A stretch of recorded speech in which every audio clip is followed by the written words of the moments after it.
இந்திய பிரதமரின் தூதுவராக செல்கின்றார். அதாவது இந்திய பிரதமரின் செய்திகளை அல்லது இந்திய பிரதமர் வகிக்கக்கூடிய பங்காக இவரது விஜயம் அமைகின்றது. எனவே இந்த விவகாரம் மிகவும் முக்கியமாக நோக்கப்படுகின்றது. அண்மையிலே இந்த தமிழகத்தில் ஒரு கட்சி சென்று அங்கே குரல் கொடுக்க வேண்டும், சுயாட்சிக்காக, சுயாட்சி மூலம் தமிழீழத்தை அமைக்கலாம் போன்ற பல விடயங்களை கலந்துரையாடியதானது இந்தியாவின் கொள்கைகளுக்கு மாறானதாகவும், இந்தியா ஏற்கனவே தமிழர் தரப்புக்கு 2022 ஆண்டு அல்லது 2023 ஆண்டு திட்ட தெளிவாக சொல்லிய ஒரு விடயம், அல்லது அது தன்னை சார்ந்துள்ள நாடுகளுக்கு, குறிப்பாக நேபாள் போன்ற நாடுகளில் எல்லாம் அவர்களுடைய உள் பிரச்சனைகளில் கடந்த காலங்களில் அது சம்பந்தப்பட்டிருந்தது.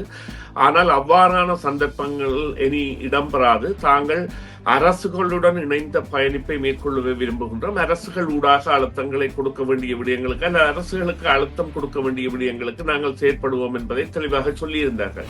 இந்தியாவில் இருந்து வருகின்ற பொருளாதாரம் என்பது மிகவும் யாழ்ப்பாணத்தை கட்டி எழுப்புகின்ற பொருளாதாரமாக உல்லாச பயணத்துறை என்பது அங்கே நிமிர்ந்து வருகின்றது. இந்த நிலையில் இந்த இடர் நிவாரண பணிகளில் இந்தியா எவ்வாறு தனது பங்குகளை வகித்தது என்பதை சொல்வதற்காக அல்லது அது குறித்த மேலதிக நடவடிக்கைகளை எடுப்பதற்கான விஜயமாக மேலோட்டமாக இந்திய வெளியுறவுத்துறையால் உத்தியோகபூர்வமாக அறிவிக்கப்பட்டிருந்தாலும் இதன் உள்நோக்கம் என்பது நிச்சயமாக இந்த இவ்வாறான இந்த தடப்பிரல்வுகளுக்கு இனிவரும் காலங்களில் இந்தியா அனுமதிக்காது என்பதை தமிழர் தரப்புக்கு தெரிவிப்பதாகவும், அல்லது அவர்கள் தமிழரசு கட்சியை சந்திக்கின்ற பொழுது நீங்கள் தொடர்ந்தும் இந்த மாகாண சபைக்கான அரசுடன் இணைந்து வேலை செய்யுங்கள், நாங்கள் அதற்கான அழுத்தங்களையும் ஆக்கங்களையும் தருவோம் என்பதை கூறுவதாகவும் இருக்கலாம். சீனா கூட தனது உறவை வெளிப்படுத்துகின்றது, அமெரிக்கா கூட தனது உறவை வெளிப்படுத்துகின்றது. இருந்த பொழுதிலும் இந்த 3 நாடுகளிலும் முக்கிய நாடாக இருக்க போகின்றது இந்தியா. இந்தியா என்னென்று சொன்னால் இப்பொழுது உண்மையான விடயம் என்னவென்று சொன்னால் இந்த பல் தலைமை உள்ள உலகு என்பது வந்துவிட்டது என்பதை ஏற்றவர்களாகவும், அது எவ்வாறு இருக்கும் என்பது தெரியாத